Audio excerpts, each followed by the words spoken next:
Latest episode দেখুন একদম add free. আপনি এইমাত্র দাবি করেছেন যে আমাদের সামনে যিনি দাঁড়িয়ে আছেন তিনি অন্তরা লাহিড়ী নন, তিনি অনামিকা। এর সপক্ষে আপনার কাছে কোনো রক সলিড প্রমাণ আছে কি? প্রমাণ আছে ধর্মাবতার।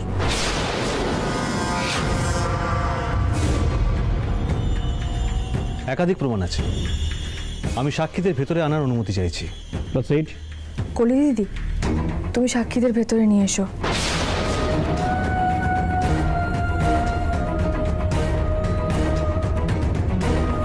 আসুন।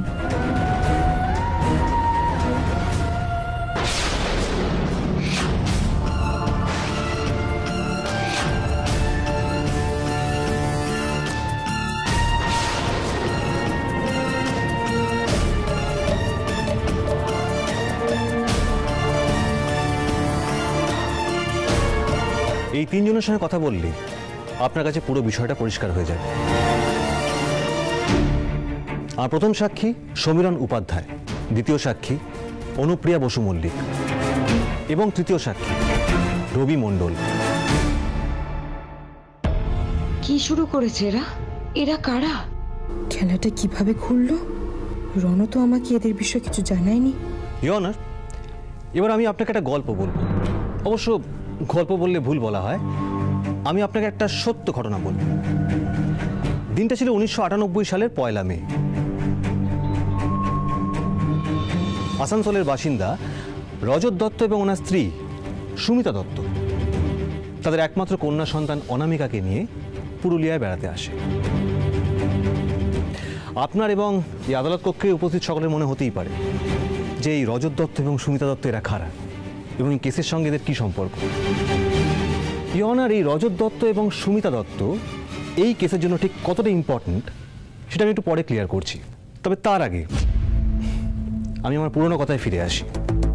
1998 সালের 1 মে আসানসোলের বাসিন্দা রজত দত্ত এবং সুমিতা দত্ত তাদের একমাত্র কন্যা সন্তান অনামিকাকে নিয়ে পুরুলিয়ায় বেড়াতে আসেন। অযোধ্যা পাহাড় থেকে নামার সময় তাদের গাড়ির অ্যাক্সিডেন্ট হয় এবং ঘটনাস্থলে রজত দত্ত এবং সুমিতা দত্ত মারা যান।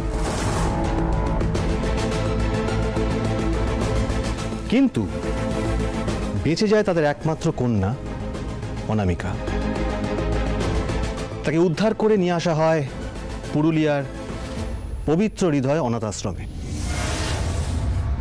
কারণ সেই সময় দত্ত দম্পতির কোনো আত্মীয় সন্ধান পাওয়া যায়নি। তারপর সেই বাচ্চা মেয়েটি সেখানেই বড় হতে থাকে এবং পরবর্তীকালে মুম্বাই চলে যায়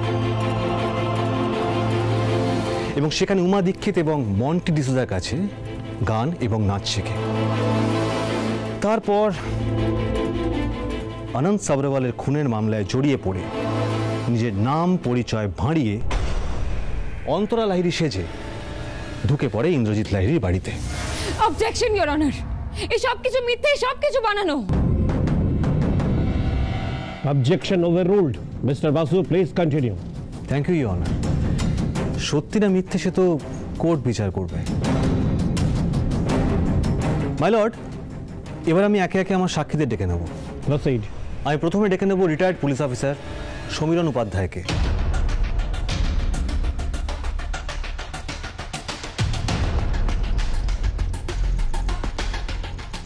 বলুন। যা বলিব সত্য বলিব, সত্য ছাড়া মিথ্যা বলিব না। যা বলিব সত্য বলিব, সত্য ছাড়া মিথ্যা বলিব না। সমীরণ বাবু, এতক্ষণ আমি যা যা বললাম তা কি ভুল? প্রত্যেকটা কথা ঠিক। আমি সেই সময় পুরুলিয়াতে পোস্টেড ছিলাম।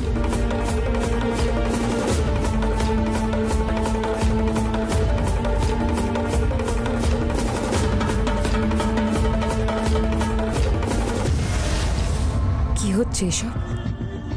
এরা এই সমস্ত সাক্ষী জোগাড় করলো কি করে? আমি এবার কি সওয়াল জবাব করব কিছুই তো বুঝতে পারছি না।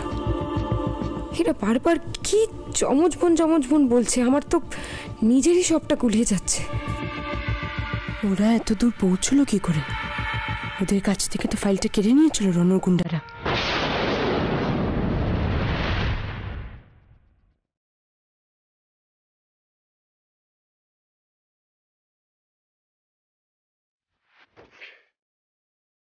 এত কিছু করলাম, তারপরেও ফাইলটা হাত থেকে মিস হয়ে গেল, কিচ্ছু করতে পারলাম না।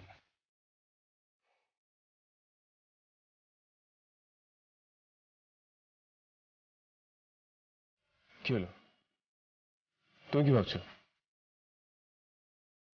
2রা মে 1998। সেটা তো আমিও দেখেছি, তাহলে কি হবে? অনামিকাকে ওই দিনই এখানে নিয়ে আসা হয়েছিল, মানে ফাইলে সেটাই লেখা ছিল।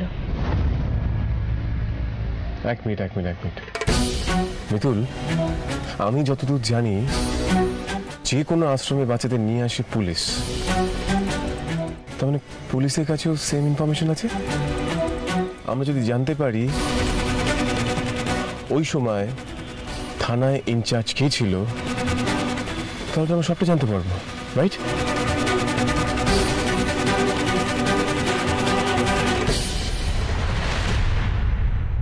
সেই সময় আমি ওই এলাকার ওসি ছিলাম ধর্মাবতার।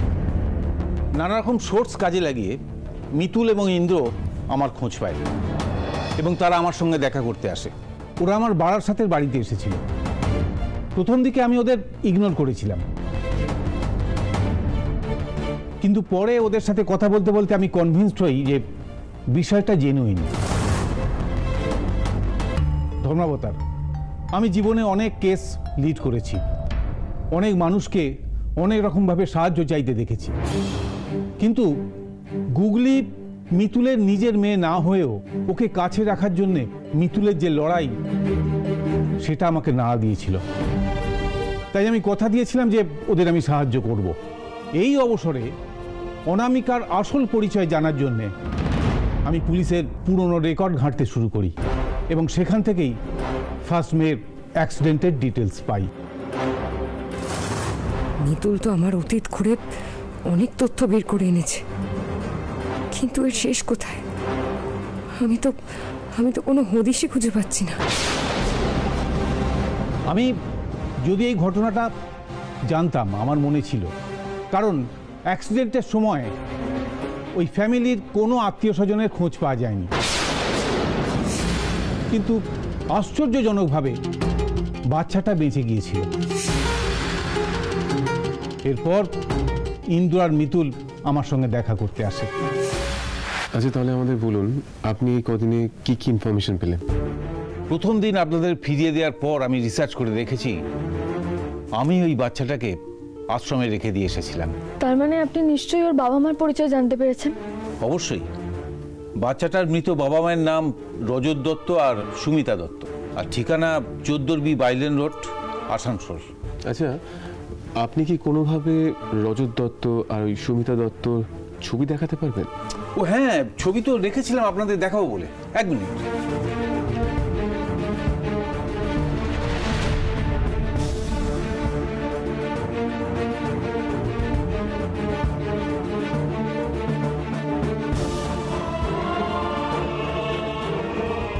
এই মহিলাকে আমি কোথাও যেন দেখেছি।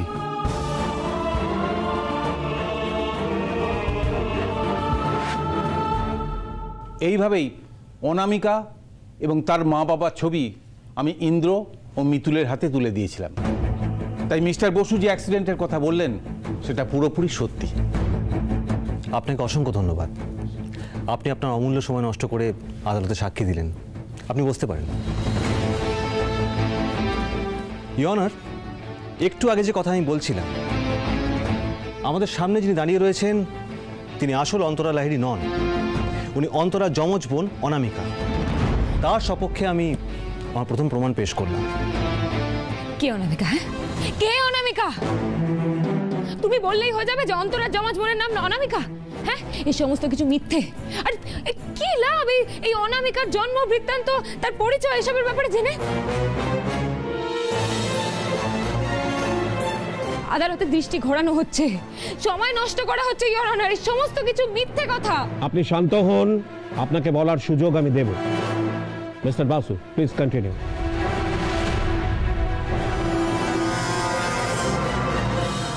আমার মন বলছে আমি এই কেস হেরে যাব। আমি যতই চিৎকার করি, অন্তরার যমজ বোনের সাথে আমার কোনো সম্পর্ক নেই, কিন্তু আমার মন বলছে অন্তরার যমজ বোনের সঙ্গে এই কেসের ভয়ঙ্কর যোগাযোগ আছে। আমি কে আমি?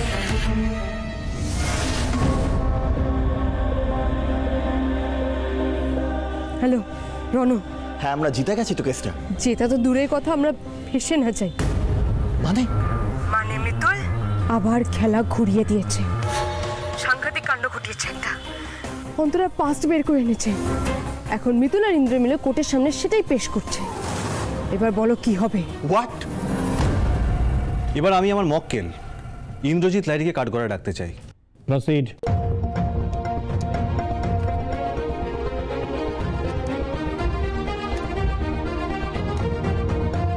বলুন, যা বলিব সত্য বলিব, সত্য ছাড়া মিথ্যা বলিব না। যা বলিব সত্য বলিব, সত্য ছাড়া মিথ্যা বলিব না। মিস্টার লাহিড়ী, ছবি দেখে আপনার যে ওই মহিলাকে চেনা লাগলো, তা ছবিটা পাওয়ার পর আপনারা কি করলেন? ওই ভদ্রমহিলাকে দেখে আমার কিছুতেই মনে আসছিল না, তবে আচমকাই আমার মুখটা মনে পড়ল।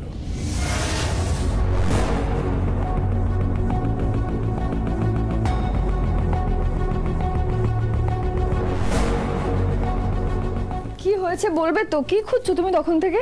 কথা বলে সময় নষ্ট করুন।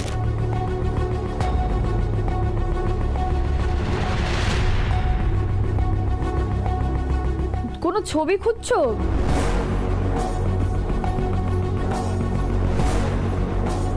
আমাকে বলবে তো কি খুঁজছো?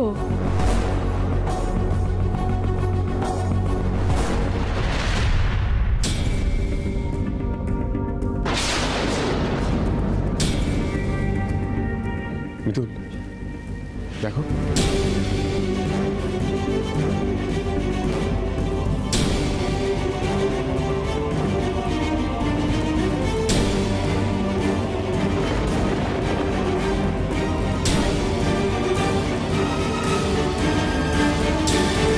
এখানে তো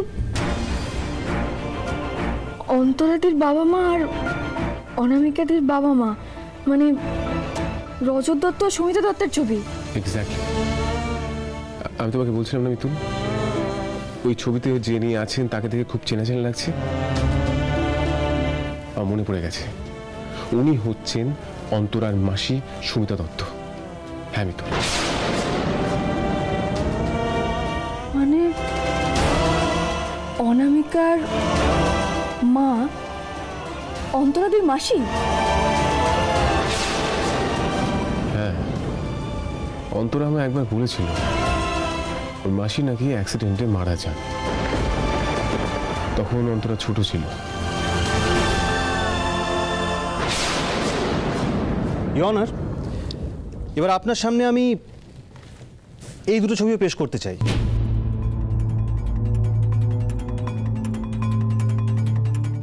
ধর্মপত্র আপনি মিলিয়ে দেখুন।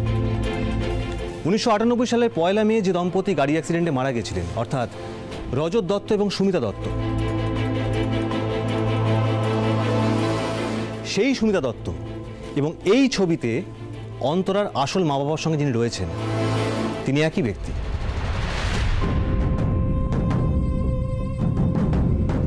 তিনি অন্তরা লাহিড়ী অর্থাৎ ইন্দ্রজিৎ লাহিড়ীর স্ত্রীর নিজের মাসি। না, সব কিছু মিথ্যে, সব কিছু মিথ্যে, এই সব কিছু সাজিয়েছে মিতুল। মিতুল, মিতুল কেন করছো তুমি আমার সাথে এরকম? কেন শত্রুতা করছো? কোর্টের সামনে এরকম ভিত্তিহীন তথ্য তুমি কেন আনছো মিতুল? আমার কোনো মাসি নেই, আমার কোনো মাসি ছিল না। মিতুল, তুমি কেন সবার সামনে এই মিথ্যে কথাগুলো আনছো? হ্যাঁ, কেন কেন? আপনি শান্ত হন, আপনি প্লিজ শান্ত হন। আপনি আদালতের অমর্যাদা করবেন না। তুমি আজ আমার উপর যতই চিৎকার করো না কেন, আমি আজ রাগ করবো না অনামিকা।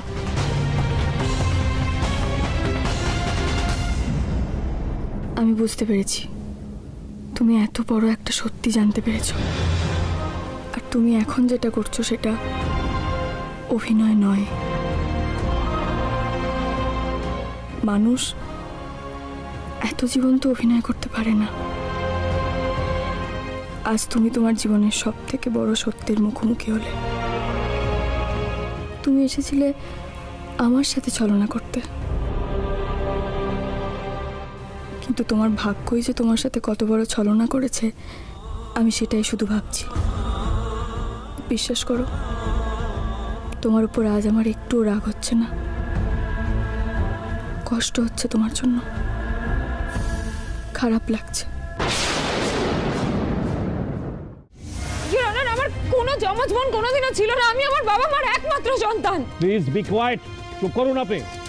আপনি মিস্টার বাসুকে কথা বলতে দিন। মিস্টার বাসু, আপনি কন্টিনিউ করুন। Thank you your honour.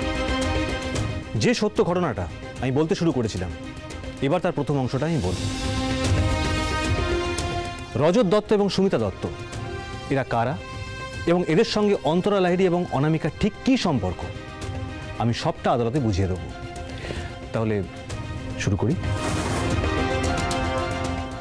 Your honour, এ কথা আগেই প্রমাণ হয়ে গেছে যে অনামিকার মা সুমিতা দত্ত ইন্দ্রজিৎ লাহিড়ীর আসল স্ত্রী অন্তরা লাহিড়ীর নিজের মাসি। অন্তরা লাহিড়ী নিজের মা অর্থাৎ পরমা চক্রবর্তী যমজ কন্যা সন্তানের জন্ম দেন, যার মধ্যে একটি সন্তানকে উনি ওনার দিদি সুমিতা দত্তকে দিয়ে দেন, কারণ সুমিতা দত্তের নিজের কোনো সন্তান ছিলেন না।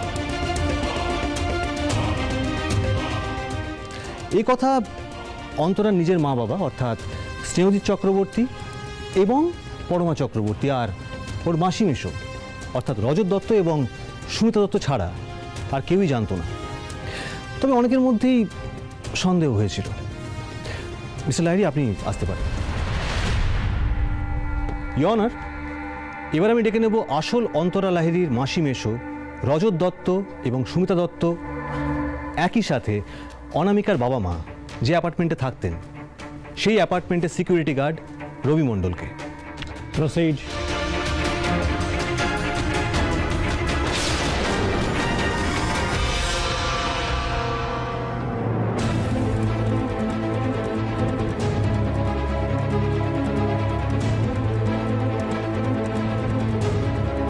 বলুন, যাহা বলিব সত্য বলিব, সত্য ছাড়া মিথ্যে বলিব না। যাহা বলিব সত্য বলিব, সত্য ছাড়া মিথ্যা বলিব না। রবিবাবু, এই যে রজত দত্ত এবং সুমিতা দত্তের সন্তান, সে যে তাদের আসল সন্তান নয়, এটা আপনার কবে থেকে সন্দেহ হলো? দেখুন, আমি তো মিতুল দিদি আর দাদাবাবুকে সব কথাই বলেছি।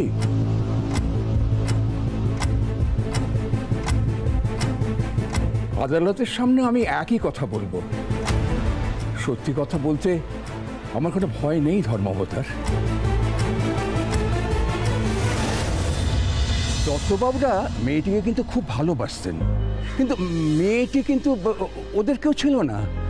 একদিন দত্তগিন্নি হঠাৎ মেয়েটিকে নিয়ে এসে বললেন মেয়ে হয়েছে। হ্যাঁ, কিন্তু বিশ্বাস করুন, আমি কিন্তু মা হওয়ার কোনো লক্ষণ ওর মধ্যে দেখিনি। আপনি নিশ্চিত মা হওয়ার কোনো লক্ষণ ওনার শরীরে ছিল না? ও মা, নিশ্চিত হব না কেন? আমি তো দিন রাত এখানেই বসে থাকি। ওনারা মর্নিং ওয়াকে বেরোন, অফিসে যান, তারপরে বাজার করে আসেন, রাত্রিরে পার্টি করে ফেরেন, কিন্তু না, ওনার মধ্যে তো মা হওয়ার কোনো লক্ষণ আমি দেখিনি। তারপর একদিন ওই বাচ্চাটাকে নিয়ে এলো, এ নিয়ে আবার এই ফ্ল্যাটে ফ্ল্যাটে অনেক কানাঘুষো কথাবার্তা আরম্ভ হয়ে গেল। ওনারা কিন্তু একদম মুখে কুলু পেটে বসতেন। আপনাকে অনেক ধন্যবাদ রবি কাকা। আচ্ছা, আপনাকে যদি কোর্টে গিয়ে কথাগুলো বলতে বলা হয়, আপনি বলবেন তো? ওমা, বলবো না কেন? তুমি নিজের মেয়ের জন্য এরমভাবে লড়াই করছো, আর আমি কোর্টে গিয়ে বলবো না? প্রয়োজন হলে আমি 1000 বার কোর্টে গিয়ে কথা বলবো। ঈশ্বর তোমার মঙ্গল করুক দিদি। ইওর অনার, পরপর দুজন সাক্ষীকে আমি আদালতে পেশ করলাম। তাদের কথা থেকে পরিষ্কার হয়ে যাচ্ছে যে রজত দত্ত এবং সুমিতা দত্ত অর্থাৎ আসল অন্তরার মেশো মাসির যে সন্তান ছিল তা তাদের নিজের ছিলই না। মিথ্যে কথা, এই সমস্ত কিছু মিথ্যে কথা, মিথ্যে সাক্ষী, সব সাজানো। আচ্ছা আচ্ছা, আমি মেনে নিলাম আমি অনামিকা, আমি মিথ্যে বলেছি, আমি সবটা সাজিয়েছি। কিন্তু তাহলে আমার প্রশ্ন যে অন্তরার কোনো যমজ বোন ছিল, সেটা তাদের কোনো আত্মীয়রা জানতো না কেন? কেন ইন্দ্রজিৎ লাহিড়ী? সেই উত্তর দেব আমি, সেই উত্তর আমি দেব ইওর অনার। তার জন্য আমি স্ট্যান্ডে রাখবো মিতুলকে, কারণ অনেকগুলো অনুমান পর পর সাজিয়ে অনামিকার অতীতটাকে বার করেছে এই মিতুলি। প্রসিড।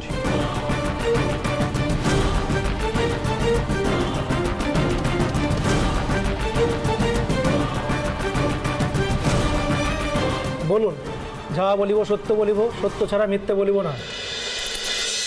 যাহা বলিব সত্য বলিব, সত্য ছাড়া মিথ্যা বলিব না।